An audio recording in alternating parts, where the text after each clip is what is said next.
Hello everyone, welcome you at Creston of Lunia private limited.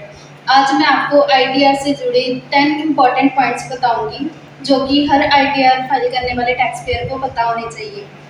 सबसे पहले तो फर्स्ट नंबर पे आता है कि आपको अपना करेक्ट आईटीआर फॉर्म चूज करना है, क्योंकि हर टैक्स पेयर के लिए सेम फॉर्म नहीं होता। अगर आप सैलरीड है, अगर आपका कोई बिजनेस है या फिर कैपिटल गेन अर्न किया है तो इसके लिए अलग फॉर्म होते हैं। तो आपको सबसे पहले तो करेक्ट आईटीआर फॉर्म चूज करना है। तो नंबर 2 पे आता है कि आपको अपनी पर्सनल डिटेल्स वेरीफाई जरूर करनी है। इसके लिए आपको अपना PAN, Aadhaar number, mobile number, email ID और बैंक डिटेल एक बार क्रॉस चेक जरूर करें। और जिस बैंक अकाउंट में आप अपना रिफंड लेना चाहते हैं उसे प्री वैलिडेटेड और एक्टिव करना बिल्कुल मत भूलिए।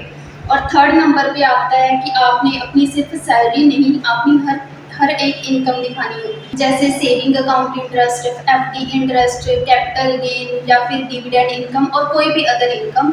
अगर आप अपनी ये इनकम मेंशन नहीं करते तो ये बाद में नोटिस का रीजन बन सकती है। नंबर 4 पे आता है कि आपने अपनी आईटीआर फाइल करने से पहले ये 3 इंपॉर्टेंट डॉक्यूमेंट्स जरूर चेक करने हैं।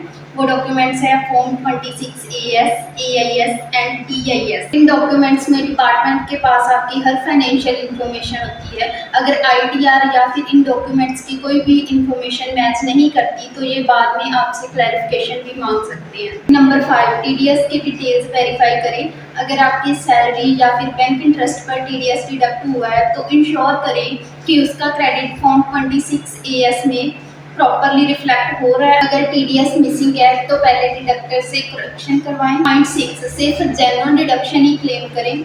Section 80C, 80D, home loan interest या फिर कोई भी डिडक्शन तभी क्लेम करें अगर उसका वैलिड प्रूफ आपके पास हो, क्योंकि शॉर्ट टर्म के लिए तो यह बेनिफिट लग सकता है लेकिन ये बाद में आपके लिए प्रॉब्लम क्रिएट कर सकता है। Point 7, correct tax regime choose करें। Old tax regime and new tax regime दोनों को अपने अपने डिफरेंस होते हैं, अपने अपने बेनिफिट्स होते हैं। तो आपके लिए कौन सा बेनिफिशियल है, इसमें आपका टैक्स कम बन सकता है, आपने वो ही करेक्ट चूज करना है। पॉइंट नंबर 8, कैपिटल गेन को इग्नोर नहीं करना।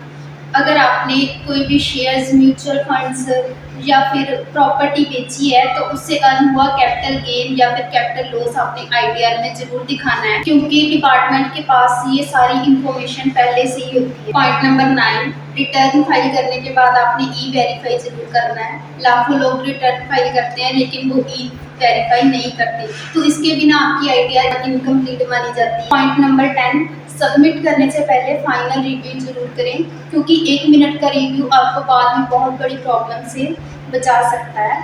तो ये थे आपके 10 पॉइंट्स जो कि आपको आईटीआर फाइल करते वक्त ध्यान में रखने चाहिए। इससे आपकी आईटीआर एक्यूरेट फाइल होएगी। अगर आपके माइंड में इनकम टैक्स या फिर आईटीआर से रिलेटेड कोई भी क्वेश्चन है तो आप उसे कमेंट सेक्शन में जरूर लिखिए, मैं उसका जवाब देने की पूरी कोशिश करूँगी।